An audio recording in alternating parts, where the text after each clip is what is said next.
Welcome back to my YouTube channel. In today's video, I'm gonna be discussing, like the red flags of if you may have some kind of mental illness, my experience with it, and the top 8 worst things I ever did because, most likely because of mental illness. Um, and yeah, so I'm gonna ask 6 different questions, and this is subjective to my personal experience. I'm sure there's a lot more out there, including like self harm and that kind of stuff, which I never really engaged in much, or like suicidal ideation. That's for another video. That's for somebody else talking. I'm just going by my personal experience um, to see if anyone can relate, and then I'll give advice at the end. Uh, so I'm gonna If you answer yes to any of these questions, you may have a mental illness or some kind of psychological disorder. I can't really specify which. 1, do you give in to pressure out of fear? 2, do you use alcohol or other drugs to numb negative emotions? 3, do you do ridiculous things for attention and recognition? 4, do you get so frustrated to the point where you go into a rage and literally lose control of your actions? 5, do you have extreme overreactions to rejection? And 6, do you lie or exaggerate about a situation to get sympathy? With everything I did, um, one of these 6 was the main motive. And now on to my stories. The top 8 worst things I ever did, all due to one of these 6 things that I just listed, uh, meaning it was likely some kind of mental illness. All right, number 8. In October 2021, I agreed to meet up with a friend who lived in Falmouth at the time, so about maybe 25 minutes from my house. And we were gonna go out and get pizza, but I decided, you know what, I feel like getting drunk today. So I bought some alcohol at the liquor store and then drove to his house and to him, I wanted to be lazy, and I said to him, nah, let's just I can't drive because I just drank these beers, so let's get delivery from Domino's. Even though I knew he wasn't a big fan of Domino's, I was only thinking of myself here. He wanted to go to Papagino's, so I called Domino's to have it delivered to his house, and the delivery driver came, and I was stumbling around. I gave him the cash. I dropped the cash, and I dropped my phone. I think it was evident to him that I had a lot to drink. And then I ate pizza and was just stumbling around in his house, and I think his parents knew, um, but they didn't say anything because, you know what, they figured I wasn't hurting anybody. So yeah, I just feel guilt about that because nobody else there was drinking. It wasn't a time to be drinking. It wasn't the right place. Uh, and yeah, I wasn't really thinking about spending time with my friend. I was just thinking about getting drunk, getting a buzz. I don't know. So, yeah. Number 7. This took place in spring 2019. It was like late March 2019, early April 2019. I was still in college and I was working for a horrible place um in my town. It was a dog daycare, but some of the dogs stayed overnight. The boss was evil. Worst boss I ever had. She had trained me, her and the assistant manager had trained me that whenever like the dogs like had an accident in the building, uh, to like if they used the bathroom in the building, or if even if they like, I don't know, growled at another dog because the other dog was getting too close to them or whatever, you had to smack them across the face. So one of the dogs, which was like one of my favorite dogs there. I really, really, really did not want to do this. Um, it was a super friendly golden retriever named Derby. Um, the assistant manager saw that that dog growled at another dog who was getting in Derby's face. So I was I knew I would get in trouble if I didn't do this, and the fear of getting in trouble made me slap him in the face. And out of everything on this list, even though it's not the worst thing I ever did, I feel the most guilty about it because me and that dog were friends. And that's the one thing I've ever done that I like cried about. I felt so much guilt over it. Uh, all right. In early April 2021, I didn't realize how much shit I was getting myself into until after I made the choice to do this. I kept there was this guy I thought I was friends with at the time. He had a history of continuing to get himself into trouble. Like that was his expertise was going to jail. Um, so I kept hitting him up on his phone, like, "Hey, is everything all right? You know, I haven't heard from you in a while." And I guess he was in jail, and his girlfriend, his that he was living with, was holding on to his phone while he was in jail, and she was like, "Kyle, you know, this guy's not ignoring you. He's in jail." And then I asked what happened, and she told me it was over marijuana possession, which made absolutely no sense considering that the drug's legal now. Uh, so I thought they were just giving him a hard time because he had a long criminal history. That's what she made it sound out to be. But later I would find out. So I gave her the money to get him out on bail because she really needed help. But she was pregnant, and I wanted this kid to have a dad. But later I would find out he's a deadbeat dad.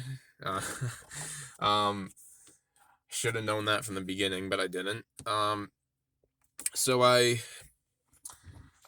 gave her the money to get him out on bail, and I thought, you know what? Now this kid's gonna have a dad, and I may get some recognition and praise. But instead, he just kept hitting me up for more money. Now I was like his go-to guy whenever he needed cash, and he would. But what makes this so bad? I know I sound like the victim in this, but he went right back out on the streets to sell fentanyl, which is like the most dangerous recreational drug there is. And so I started freaking out, thinking like, oh no, if somebody dies, it's gonna be because of me because I let him get out of jail. But luckily, he was caught again, and no one died from him. So lesson learned: never just stay away from people like that. Number 5, on July 15th, 2021, I got out of work early that day. There was very few dogs staying in the kennel, so I was let out early. Um, I thought, you know what? It's rare that I get out of early from work. Why not celebrate? I have a few hours before my family's expecting me home. Why not go to an isolated place and get drunk out of my mind? So I bought a 4-pack of wine, and went into this isolated area in my grandmother's neighborhood. There was this like abandoned tree house that I climbed into with the 4-pack of wine, chugged it all in one go, and got the second most drunk I've ever been in my entire life. Phone 911. And the most embarrassing thing of this all was the location of where I got drunk. They needed a frickin' fire truck to get me down, like, or some super ladder or whatever, like mechanical ladder to get me down. And I could have got charged because it was technically public intoxication, but I don't know. Somehow I didn't. And yeah, everyone was super pissed. Number 4, all right, these both involve very harsh text messages, and one of them goes along with the extreme overreaction to rejection. So on November 2nd, 2019, I was single. My ex kept pressuring me to get a new girlfriend. I don't know why she cared. Like, she has another boyfriend, so why can't you just focus on yourself here? Um, so I felt pressured to get another girlfriend, and I had this huge crush on this one girl who I had been friends with for over 4 years at that point. I thought, you know what, that this girl's perfect. We always get along so great, and she appreciates the nice things I do for her. I'm gonna ask her out, and so I asked her out. She immediately said no because she was dating some other guy at her school, and I I initially tried saying like, "You sure you don't want to date me instead? Like this guy seems like a doofus, and I got my own car. I can take you anywhere you want, like on the weekends and stuff." And she was like, "Nah, I'm sure. I really love this guy." And then, um, I was gonna leave it alone eventually, like after asking her multiple times and her continuously saying no. I was gonna leave it alone. I said, okay, I understand, but if anything changes, just let me know. And then her mom got on the phone. I didn't realize it was her mother till later. Her mom got on the phone and said, like, just move on, and big bold, or I think it was just move on, yeah, not the just, but move on in big bold letters. And I took serious offense to that. So I don't know, I said, "You know what? If you don't apologize for that, I'm just gonna shoot myself in the head." Eh, and then her mother went down to the police station with her daughter, and the rest is history. Restraining order, can never talk to her again. So really blew it with that one. uh, no pun intended with the blew it. Um and another one where I didn't get into any I didn't get into any kind of legal trouble, but it was still just as hurtful nevertheless. On April 9th, 2020, I was hungover from alcohol, and that tends to be when I'm at my most agitated and angry. Um, yeah, just another problem alcohol caused. Um, a local friend of mine, it was, this one really had a ridiculous motive. I was upset because I'd wished him a happy birthday the previous day, and a bunch of other people wished him a happy birthday, and he responded to all the happy birthday wishes except for mine, and I thought, like, does he have a problem with me or something? So then I like just said, like, I don't think we should be friends anymore, and I don't remember the exact conversation exchange, but what exactly I said, but it was along those lines. And I was basically over one like very insignificant thing. I was throwing away someone that I had been friends with since I was 3 years old over something so insignificant. And yeah, I must just, that was messed up. Number three, March 11th. Oh, but important to know, the girl that I messaged never forgave me. Her and her family are very unforgiving. I apologized so many times from the bottom of my heart. One and done with them. With the friend, he was much more forgiving, and we still talk to this day. So I appreciate the friend for forgiving me. The girl, some people have no forgiveness in their heart, despite being claiming themselves Christian. All right. March 11th, 2021. I don't know, I just felt like I was like paranoid and thought the whole world was against me for some reason. Uh, I don't know. And I just got to a point where I felt so lonely and neglected, and that I actually expressed all my feelings that I should have been writing in like a journal or something, saying like, you know what, if you people like don't say thank you for all the nice things I've done for you and all that stuff, then I'm gonna kill myself. And then it immediately got a bunch of responses, some of them saying thank you, some of them saying like, please don't do this. So deep down it showed that people did care, and then I just ended up looking like the idiot. um, I don't know, because I fiend so much for attention at that time. I don't know why. I don't know if it's because we were in a lockdown and I was just like, somebody fucking talk to me, like don't leave me hanging here. Yeah, but that's not my mentality anymore now. I just really don't care. Second, uh, June 19th, 2020. Uh, I better wrap this video up. It's been almost 16 minutes. June 19th, 2020. In spring and summer of 2020, my mother was very ill due to uh, excessive steroid use called prednisone, and her MS was really flaring at that time. Um, so she was gaining a lot of weight, and her diabetes was really bad at the time. Her blood sugar was going through the roof and then crashing really low, and she could barely walk. Uh, her feet were all swollen and a mess, had cellulitis and all that. So I was thinking, like, she's gonna.